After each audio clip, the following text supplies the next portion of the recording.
Happy birthday to me. I was not only born under a wandering star, but I was born on April 30th, 1944, in the middle of bombing. Some of you may have heard that in Budapest.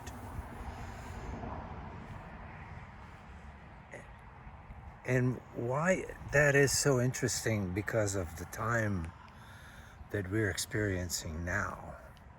And of course, it's not quite my birthday yet. What is today's date? Today is, I don't know, a few days, April 20 something.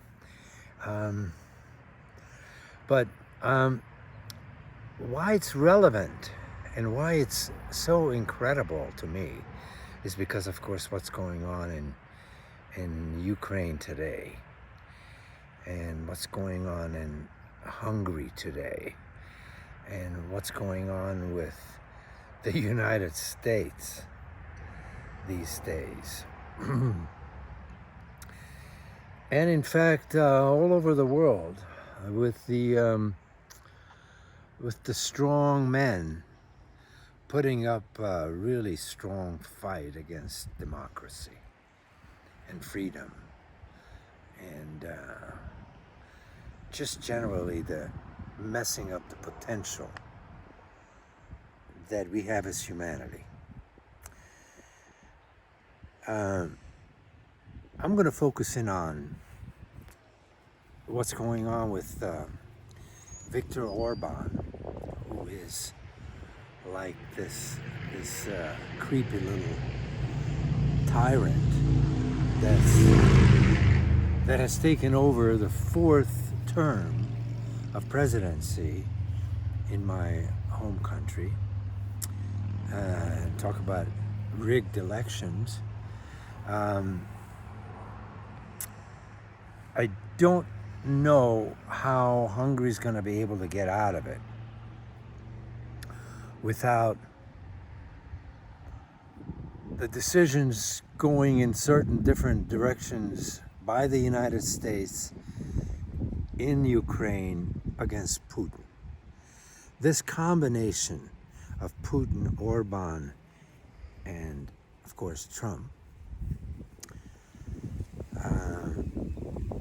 that had a great deal to do with creating this situation. I mean, Trump. How? Well, we still don't know exactly what went on in that meeting with him and Putin, where the only other person present was a Russian translator, and it was probably a woman, and she probably isn't even alive anymore, because Putin likes to take care of those things, and so does Trump. So, but it was very clear to me when it was happening that they were planning something, and of course I've known about some of the things that went on prior to that. So the collusion and the plan, of course, got foiled because, thank God, the idiocy of Trump. And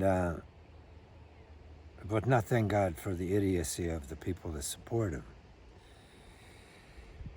For them not to be able to see what really is going on is really concerning to me, because there's evidence that, there's talk about them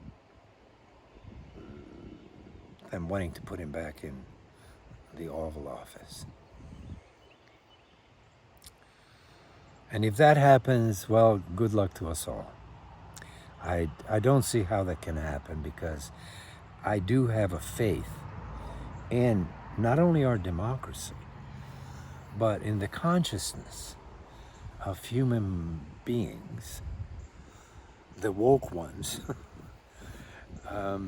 which so many don't like, the idea of being awakened. By the way, to me, that's very simply just being awakened to your own consciousness. Where really all the answers lie within. But here's what's going on right now. So Putin is going to go as far as he can, which I don't think he can go all the way. And I really hope that the people that have their finger on any kind of nuclear weapons or anything like that, I hope that they're realizing that they're actually creating their own demise too, and that they're not as crazy, not quite as crazy as Putin or Orban or Trump. So all bets are off as to what's happening in the next few weeks.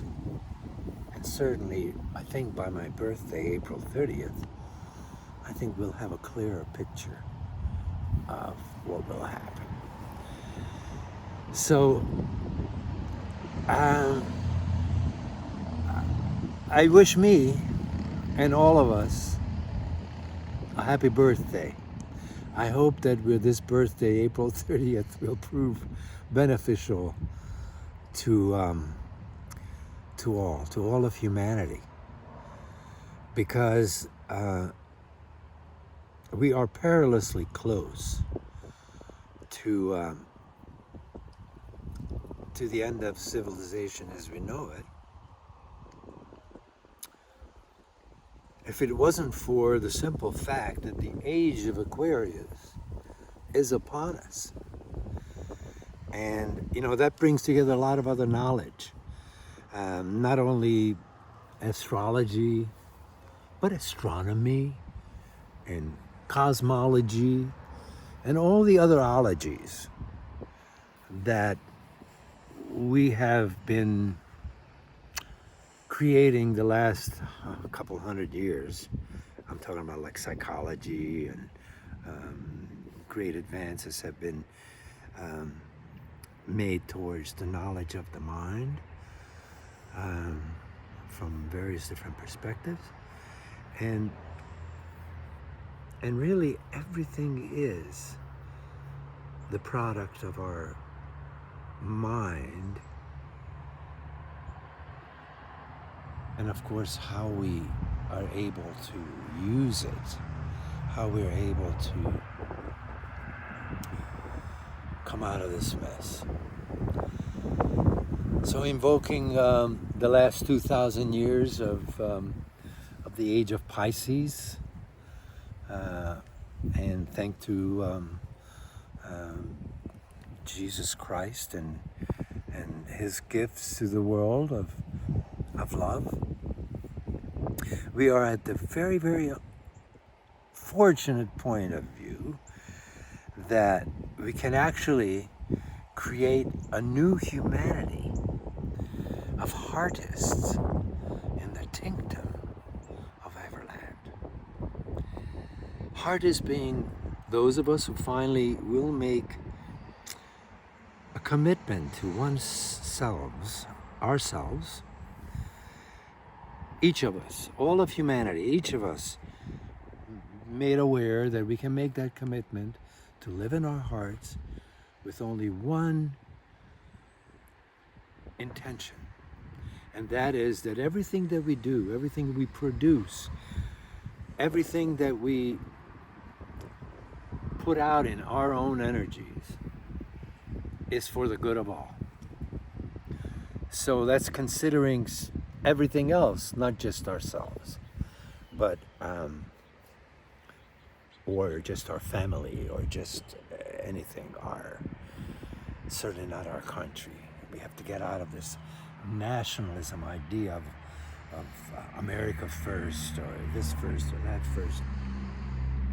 No, we have to look at humanity. So the humanity of heartists who have made that commitment, in the tinctum representing the way we govern ourselves, and we're just playing with the word with the word Tinkerbell idea. It's the feminine energy of caring and really more than caring, but committing to treat each other with respect and and enthusiastic commitment. That's how I see Tinkerbell. And so, and it doesn't have to be just um, the females, but it's the feminine in all of us. If we govern ourselves that way, as in opposition to what has been, which is the ego-mindedness of the patriarchal society, of like the kingdoms and the chiefdoms and all the other tribal patriarchal energies. So all we have to do is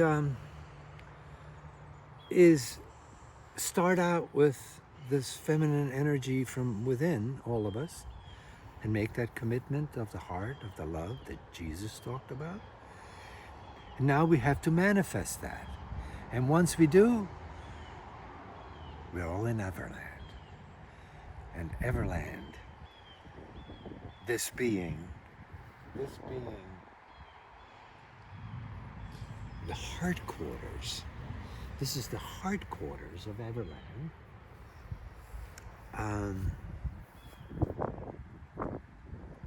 It's really anywhere. It's just a state. It happens to be a little couple acres plus of geography of land of Mother Earth, but it's really not the land. It's a state of being. It's a state of the heart. It's a state of the mind in combination with the heart. So blessings to us all, and may the force of love be within all of us.